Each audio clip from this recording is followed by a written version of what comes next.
Renungan Pagi, Christ Triumphant atau Kristus yang Menang oleh Ellen G. White, 24 September 2025.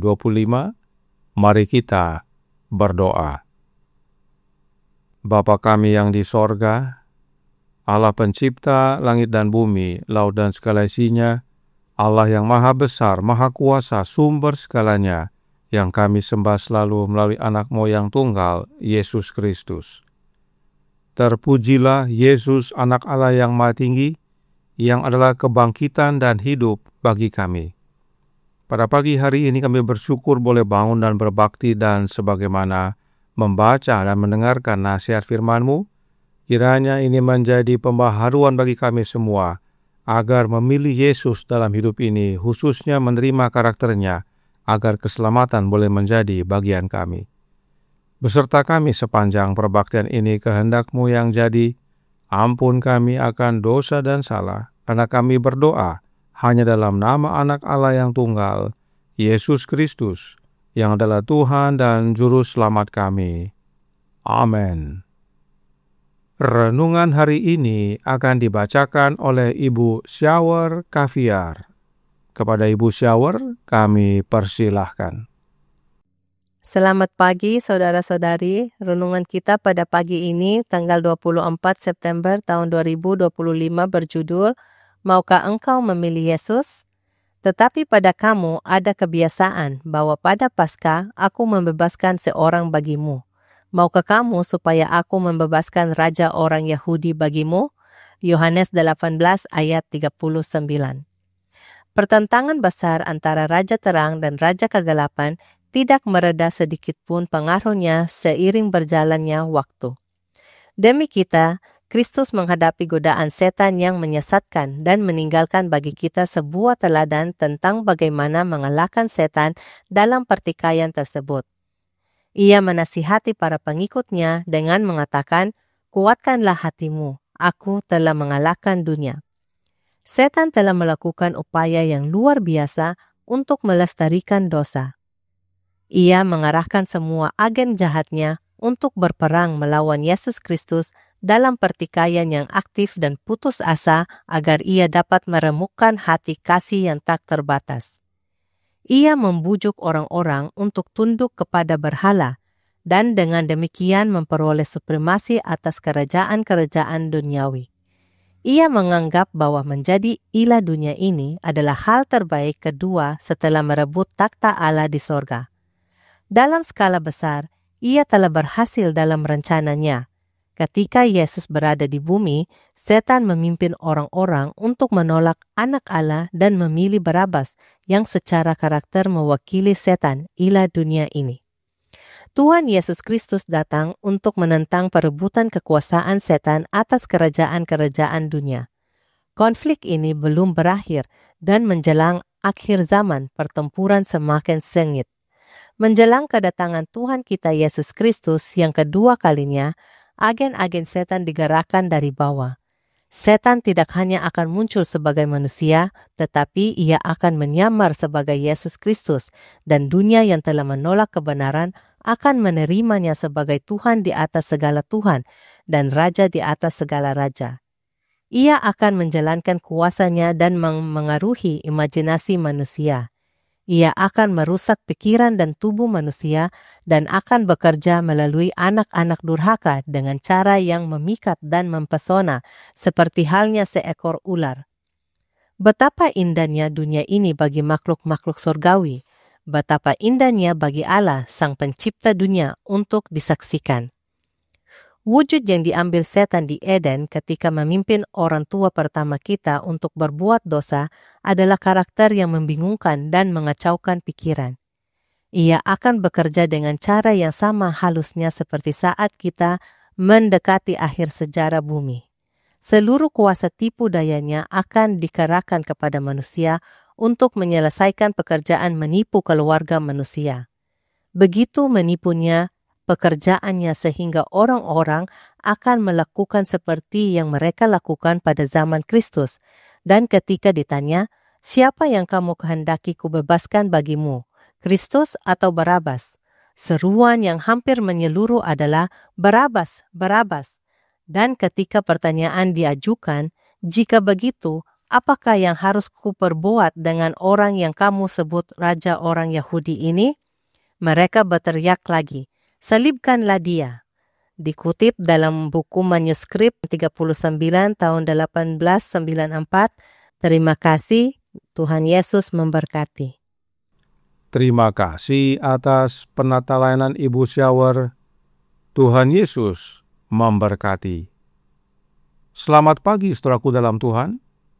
Tentang Yesus dan Barabas adalah tentang pertentangan besar antara Raja Terang dan Raja Kegelapan.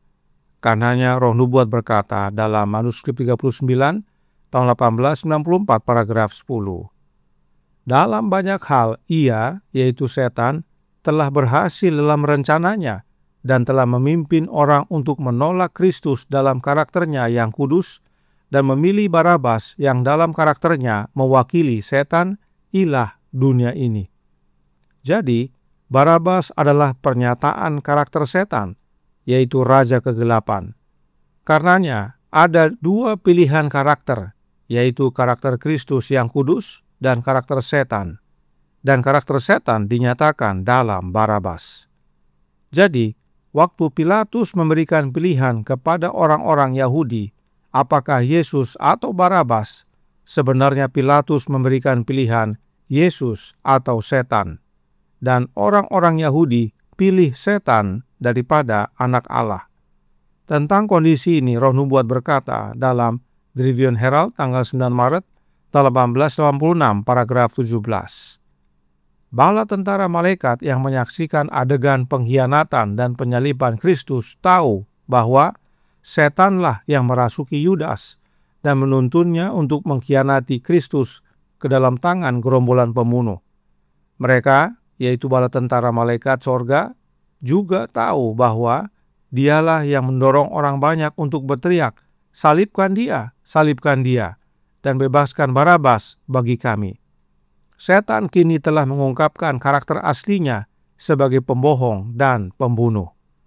Tidak heran orang-orang Yahudi pilih Barabas, sebab setan yang merasuki mereka. Karenanya saat orang-orang Yahudi berteriak, memilih Barabas, hal itu sama dengan setan memilih setan. Namun, tidak hanya sampai di situ. Roh Nubuat juga berkata dalam manuskrip 39 tahun 1894 paragraf 2. Musuh terus bekerja untuk menggantikan Yesus Kristus dalam hati manusia dan menempatkan atribut-atributnya dalam karakter manusia menggantikan atribut-atribut Allah.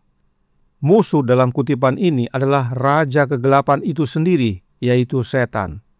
Nah, perhatikan dalam bahasa Inggris, Roh Nubuat menggunakan kata saplan. Kata saplan berdasarkan kamus Merriam-Webster bermakna 1. Untuk menggantikan yang lain, terutama dengan kekerasan atau pengkhianatan. 2. Mencabut untuk memberantas dan menyediakan penggantinya. Jadi, setan berupaya menggantikan Yesus dalam hati kita dengan cara kekerasan atau pengkhianatan. Dan kedua cara itu sudah setan lakukan. Setan menggunakan kekerasan di zaman kegelapan, dan sekarang setan menggunakan pengkhianatan melalui penipuan. Kekerasan masih ada, namun sudah berubah bentuk. Bukan secara fisik yang dibunuh, tetapi kerohanian. Karenanya, saat dihadapkan pada pilihan Yesus atau Barabas, kita harus ambil sikap dan pilih Yesus dan tetap tinggal di dalam Dia. Sebab renungan hari ini berkata dalam Christ Triumphant halaman 274 paragraf 4. Menjelang kedatangan Tuhan kita Yesus Kristus yang kedua kalinya, agen-agen setan digerakkan dari bawah.